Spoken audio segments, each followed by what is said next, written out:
V T T T V V T Q V V T T T V V T Q V V T T Virtual teaching tips and tricks videos featuring Dr. Alain Labrique. featuring Dr. Alain Labrique.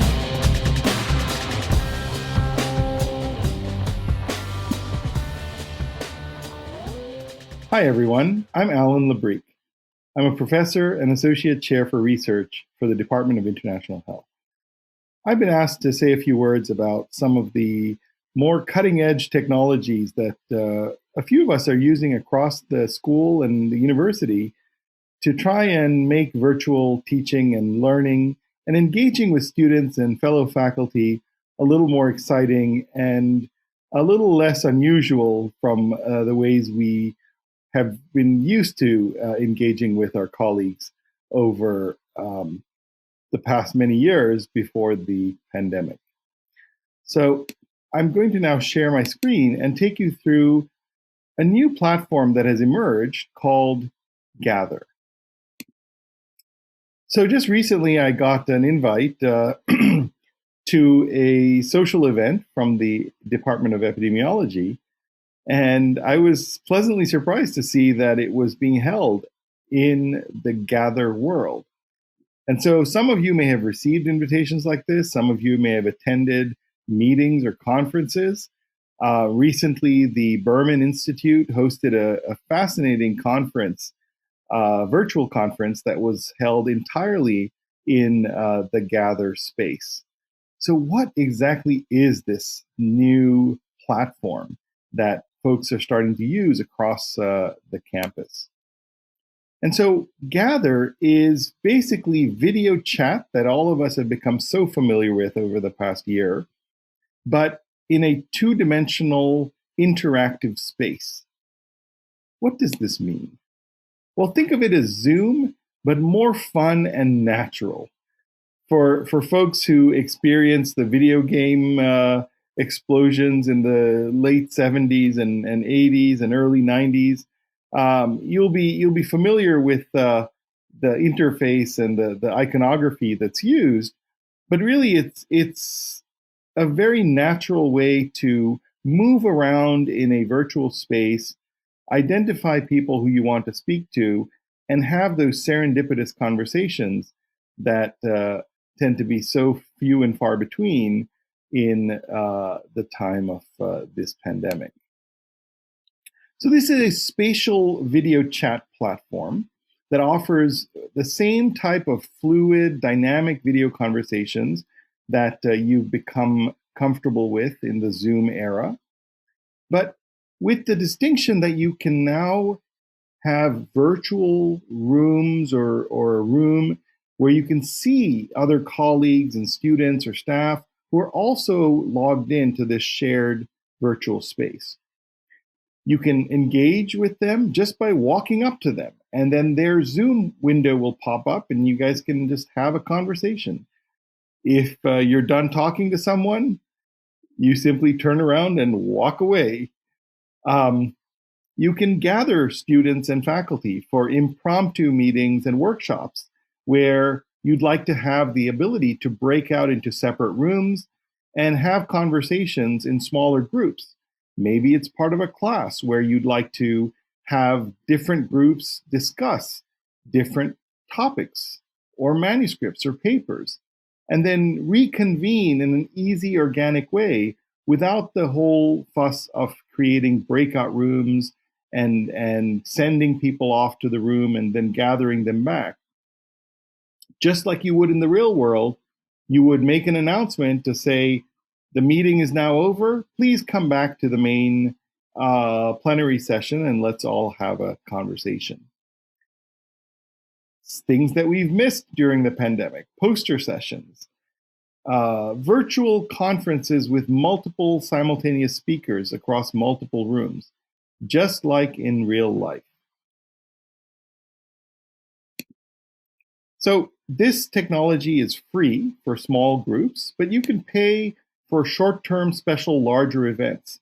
A few weeks ago in December, we actually hosted our program area's Christmas party with over 70 attendees.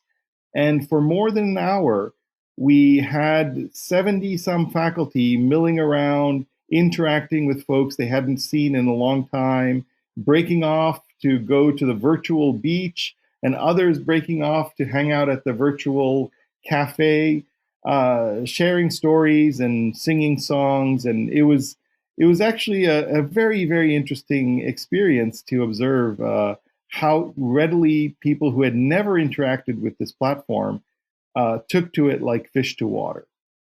So, ideas for this kind of platform. You can see here what it looks like, the virtual world looks like on the left, um, where you can host office hours, where, let's say, from 5 to 6 every Tuesday, you are in your Gather office, and students can drop by and grab a seat and talk to each other while they wait for you to finish engaging with one student. Or you can meet with all of them around the virtual conference table.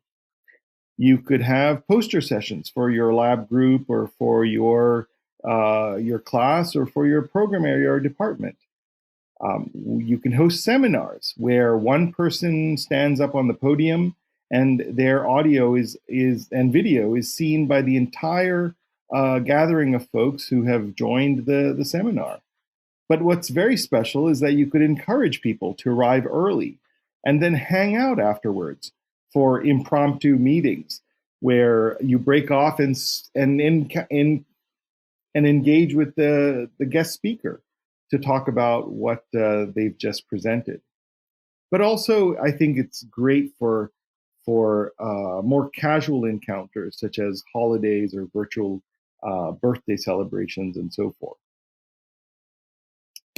Now, how does it work? Well, you don't have to build entire worlds on your own, although if you were so inclined, you could customize it, adding tables, chairs, trees, video screens that are showing the latest demonstration of your work, or a recording of another faculty member from another university that you'd like folks to see. But these dozens of templates have already been made for you to choose from based on the kind of event or encounters you're trying to promote.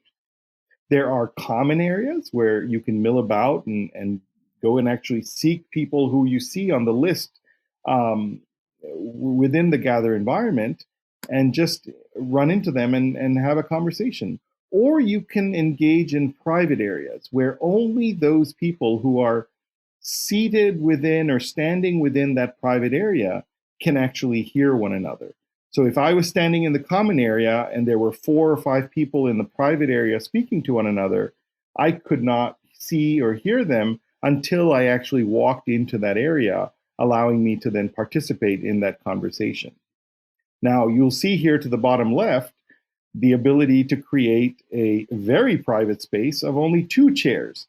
So if I'm sitting in one chair and a colleague of mine is sitting in another chair, then there's only the 2 of us who can be in that private area having a very private conversation that nobody else can eavesdrop in. But you can also have smaller group areas. Just now I was in a meeting where I was able to engage with one other person, but we had enough space for up to 4 people to be standing and up to 2 other people to be sitting in that space to engage with our conversation.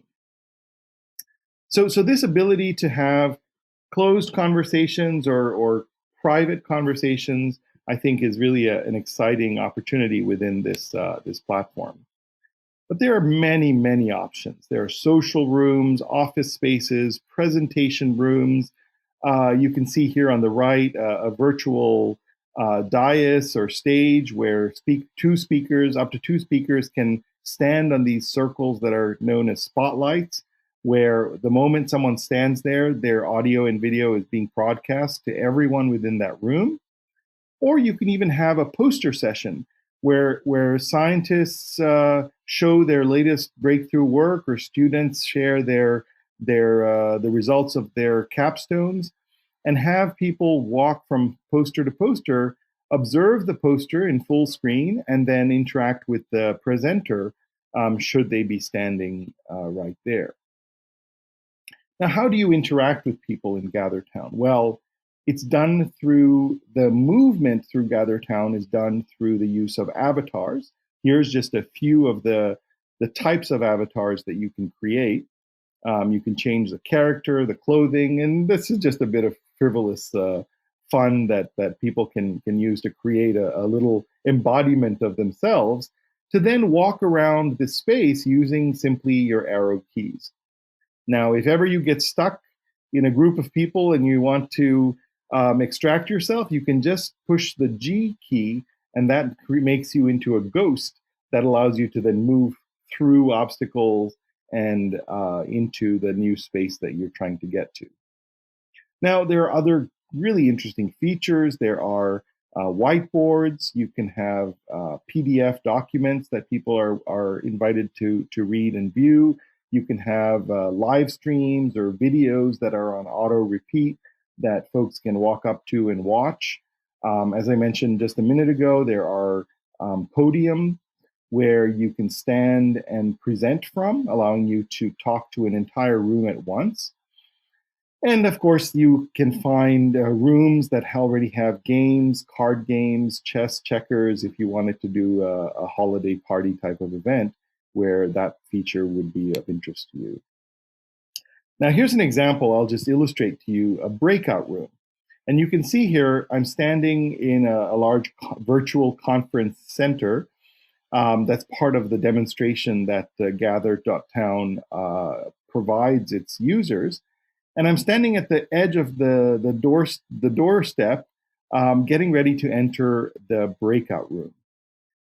And now I've entered the breakout room, and you can see what it looks like. It's a small table with a number of chairs around it. I can either take a seat at the table, or I can walk up to the whiteboard up there that you can see is glowing in yellow. And when something's glowing in yellow, that means you can interact with it. So I'll walk up to that glowing whiteboard and hit X, as you see down here, press X for the shared whiteboard. And lo and behold, it is a whiteboard that I can now draw on, and others in the breakout room can press X on their machines and see what I'm drawing or illustrating on that whiteboard. Great if you want to do collective SWOT analyses, you want to brainstorm different ideas, or even iterate on solutions to a problem. So let me show you another example. Now I'm back out in the plenary area of this virtual conference. You can see there's a lovely little garden in the middle with trees and little seated areas where folks can gather to meet. There's a keynote room to the right. There's a lounge to the left, a sponsor room to the top left. And I'm about to enter now the poster session. So going into the poster session, here I am, and I see a wonderful array of 12 posters, and I would like to visit the one to my immediate right. So I walk up to it, I hit the X, and here is the poster with a slightly more tired version of myself, looking at the poster and trying to understand what a gated graph neural network is. So again, as I said before, if the presenter was happened to be in the room, standing in the little square in front of his poster, he or she could then interact with me and explain to me what QBLOS and NVGraph can do for my work. So better than me prattling on and on, I will welcome all of you to give it a try. It's much easier than it looks, and it looks pretty easy if you ask me. I've created for you a tiny URL, which is right here on your screen, tinyurl.com, Gather.Town demo. And if you go there, you will probably find a few people who are like yourselves are trying it out and encountering others who are interested in this virtual space. When you're ready, just go to Gather.Town and create a free account, and you can start immediately creating as many rooms as you would like. You can create a room, you can customize a room, all for free, and invite your colleagues and students and staff to join you in that room, either for work or for simple, relaxing happy hour. So here's how you would launch the Gather.Town app. You go to Gather.Town/app. And you can see here that Gather spaces never expire. They hold up to 25 participants. And if you want to have a much larger gathering, they say here up to 2,000 concurrent users, you can pay a premium to have your space accommodate that many more people during the particular event that you're trying to host. You are given the luxury of providing your own name. So you could have it say Johnson Lab if your name is Johnson and you have a lab and you'd want a lab space for folks to come visit you, then choose your name. If you want one for the entire HPM department, then you could say JHSPH HPM and try to see if that's available. You have the option of including a password if you want to password protect access to this space. And then you can see here the wealth of choices, from conference to university settings to offices of many different kinds, all the way through customizing your own kind of space. As I mentioned earlier, it's free for a small number of users, so up to 25 users. And if you want to extend that number, you're welcome to pay per user fee for the number of hours that you need that. So as I mentioned earlier, when we had our Christmas party for the department, we upgraded for a couple of hours up to 70 people to be accommodated in that room. So with that, let me actually stop sharing my screen. And what I would like to do is see if I can just pull up a demonstration to show you how incredibly easy interacting in the Gather space is. So let me go ahead and share my screen. So if you bear with me for just a moment. Here we are in the Gather.Town app, and you can see what it looks like. It's pretty well designed and easy to understand. It goes through and explains all the different types of options that you have. You can see here there's a social option, there's a university option with labs, classrooms, office hours, and so forth. And what I'm going to do is try out the demo. So my avatar is going to pop up somewhere in this virtual space. And it first asks me to identify myself, so give my name. And then you choose your camera, your microphone, and speakers before you join the gathering. So I'm going to join, and here I am. Lovely, I'm in a park, and I see there's actually, on the left of me here, there's nobody else in this environment right now. So I'm all by myself, free to move around the space with my arrow keys and explore this space. As I enter into this zone, I can see that someone has set up a video, and I can press X to interact with the video, and I see there's a wonderful pre-recorded demonstration of what this space can do. And if I go into another room, I see they've set up a lounge for social interaction. And then here's another sort of cafeteria where you can enter into this private space and have a conversation with other people in this space, or you can sit at the table and interact with people at the table. Now, what I didn't mention to you earlier is that as you move away from people, they actually will their pictures will dim and their audio will get softer as you move farther away. So it really encourages you to be near the people you're trying to speak with. And now I've moved into the next room, and it's a lovely room with a fireplace and a lounge and a coffee machine and all kinds of decoration. So people really go all out to try to customize these rooms. Here's a demonstration conference room, so you can have 12 people sitting and listening to the speaker, or you could have other people standing in between the aisles. You can't stand in front of someone because the interaction is through these videos.